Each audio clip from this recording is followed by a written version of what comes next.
دا د قلعه جبار سیمه ده چې د محبس جر نږدې دغلته د پولیسو ټاور هم نږدې ده. هلکانو دغه ځای کې نو موبایلونه سیغان اخیستي وو. نو اول یې درې ورو سلام پې اچولو، سلام نه بعد یې ورته ویلي وو چې چی لرې، موبایلونه یې اخیستي وو. دوی فکر کړ دا جنیان دي، تلاشي ملاشي یې ورڅخه کړې وه. هغې نه بعد وهلي مو ټکوني وو چې دا د یو غاښونه زوبل او نور شونډې خو یې ټولو زوبلې وې. طبعا ناریاونه 2000-3000 روپۍ خو اخیستې وو، 15,000-16,000 روپۍ موبایل نه هم ونغښتي. نو دا ساحه بیخي دا د 1 بلاک سره نږدې ده او دا ټاور وګورئ، د عسکرو ټول په 100 متري کې پروت ده. ټول پاس ولاړ هېڅ چا کوم عکس العمل نه ښوده. مونږ ته غږ هم وکړ، خندلې وې. نو دغه ساحه ده، دې ساحه کې داسې کار کړی. سلام واچوم نیرووالی کړو. هغې نه بعد یو دوه موټرسایکلونه خیز کړی، یو موټرسایکل یې چالان کړی ورته ناست و، یو فنکچر وایسته، بل یې چکونه وایسته. ویل چېرې دی ټول وباسئ. ټول یې تلاشي کړو، تلاشي نه بعد هر څه مو ورته ورکړله.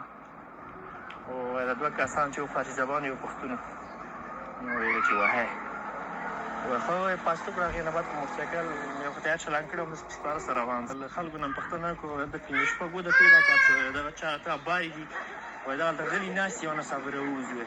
چې کله دا واقع وسوه نو هلکان کورو ته مو راوستل. هغه یو وجود خراب بیا شفخانې ته مو راوستل، ځکه بوکسمانجي یې خوړې وې، لکن نفس بند هم کېده، خوله یې زوبله وه. نو په همدې حالت کې مونږ شمالي ته زنګ ووهه، یو تلیفون وکېږه. مونږ ورته وویل چې هلکه تا خو موبایل واخیستو، مونږ خو ته موبایل ښه په عزت درکړه، هېڅ مو نه ویل چې تلاشي اخلو. تلاشي سره دا چې وایستل، مو بایسکلونه هم راته پنچر کړل. نو بیا تاسو دا وهلو ولې؟ وایي استخوان ما خارج میکنه بس که شما را نزنیم باز استخوان ما خارج میکنه. او زمونږ اړیکې خارښ کې نه پوهېږم چې سره کوم وظیفه دوی ته ورکړل شوې، لکه د دوی خپل همداسې ده، پیسې خو دې واخیستې، موبایل دې واخیستې، بیا وهي ویل چې وهلي م نه وایي، بیا طاقت هم نه ده. شفخانې نه نو شاید راویستې، بیا د محبس چارې کې عسکر ولاړ، هغوی سره مې دا موضوع شریک کړله. هغوی هم بیا چې مخابره کې غوږ باندې وکړو. موقت ارزان قیمت بیخي نه هم نه سوی، ټول کابل خوندي نه ده، خو ارزان قیمت بیخي بې خونده سوی. هېڅ نوع فعالیت پولیس په ارزان قیمت کې نه کوي.